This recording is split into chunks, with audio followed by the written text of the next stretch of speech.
Bonjour les amis, j'espère que vous allez bien. Je suis Pascal Trifangui, la Macunzang, et on est à Guavirbelias, dans l'état de Bahia, au Brésil. Nous allons parler aujourd'hui de l'origine de l'humanité.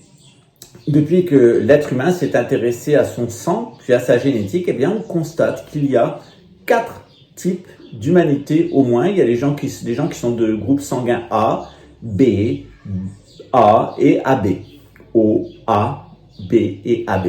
Ils semblent correspondre à 4 types d'humanité qui n'ont pas tout un lien avec Adam.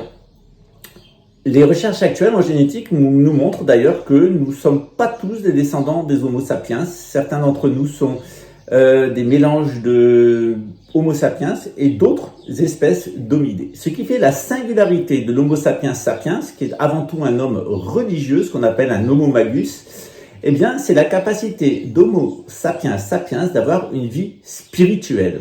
Sans vie spirituelle, vous n'êtes pas un véritable être humain, vous êtes un sous-homme, en tout cas du point de vue de la génétique, puisque normalement l'être humain, Homo sapiens sapiens, avec ses capacités religieuses, ses capacités psychologiques et son habileté technique, il a un ensemble endocrinien qui fonctionne sur 7 points.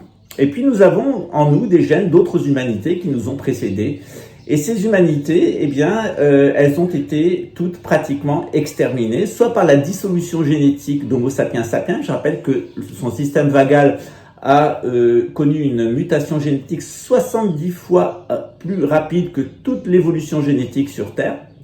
Et que lorsqu'on observe nos maladies, la cause de nos maladies, on les trouve, la cause de ces maladies, dans les gènes de certains de nos prédécesseurs. C'est le cas des gènes de néandertaliens. Ces gènes néandertaliens, ils sont impliqués dans la schizophrénie, donc le mensonge. Ils sont d'ailleurs entretenus par des comportements génétiques erronés, comme par exemple l'inceste ou les rapports sexuels avec des enfants.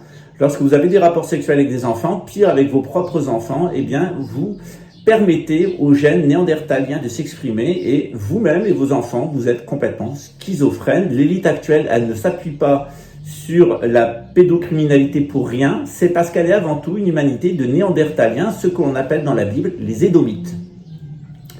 D'autre part, ces gènes néandertaliens, ils sont impliqués dans un certain nombre de tares, notamment la confusion mentale, la baisse des capacités intellectuelles, les hallucinations mentales, toutes les maladies mentales qui sont liées aux addictions. Addiction au jeu, addiction au métavers, addiction à l'alcool, aux drogues, etc. Addiction à la confusion. C'est le néandertalien. C'est un être qui a la tête dans sa caverne et quand il peut pas, il a la tête dans le cul, il faut bien le dire. Il est complètement malade d'un point de vue psychologique et la plupart des gens qui ont des troubles psychiatriques importants, c'est parce qu'ils ont une expression abondante de leur gène néandertalien. Et puis évidemment, les néandertaliens, ils sont violents, très violents. Ils sont volontiers cannibales.